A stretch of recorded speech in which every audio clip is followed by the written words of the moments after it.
Ça y est, le patch du 24 mars est sorti, on a reçu des coffres, des récompenses, il y a des nouveaux vendeurs, etc. Mais il y a des erreurs que vous devez surtout pas faire, je vous en parle dans cette vidéo, c'est parti.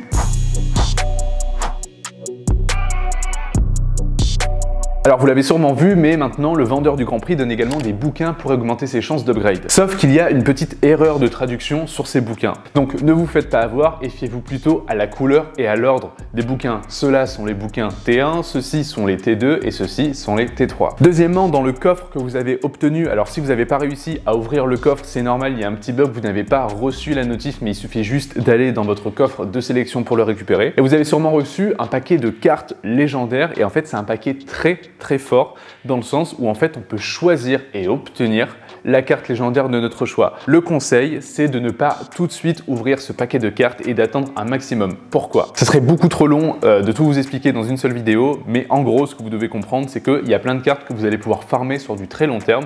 Et donc du coup, le bon call, c'est de garder ce paquet vu que vous avez le choix dedans pour obtenir vraiment les cartes les plus dures et finir votre deck une fois que vous aurez vraiment farmé toutes les cartes un petit peu reloues à farmer et pas prendre bêtement des cartes que vous auriez pu avoir facilement en fait. Ensuite, en ce qui concerne le vendeur de l'événement des Guardians, regardez bien le nombre de matériaux qu'il vous donne par unité achetée. Ce que j'entends par là, c'est qu'il y a plein de gens qui se sont plaints qu'on n'avait pas eu de shards dans les cadeaux de matériaux. Mais en fait, si vous regardez bien, le vendeur de l'événement Guardian en vend énormément parce qu'en fait, il vous les vend par 3 sachets. Donc du coup, il y a vraiment moyen que vous fassiez énormément de shards pour votre main ou vos alts si vous en manquez. Ceux qui n'ont pas encore bien compris comment ça marche, l'événement Guardian, il est faisable tous les jours et à chaque fois que vous allez le faire, vous allez gagner 200 unités de points, je sais plus comment ça s'appelle, et vous allez en gagner 300 le week-end. Vous allez pouvoir sans problème vider tout le vendeur si vous faites bien l'événement tous les jours. Normalement, le système est conçu pour être similaire au Grand Prix. On peut le faire qu'une fois par contre, mais à ce qui paraît, il y a un petit bug où on peut le faire sur nos alts. Faites bien l'événement des Guardians tous les jours, ça prend pas forcément du temps et puis c'est assez drôle à faire. Si la vidéo t'a aidé, fais-le moi savoir dans les commentaires. Et si maintenant tu as envie de savoir un petit peu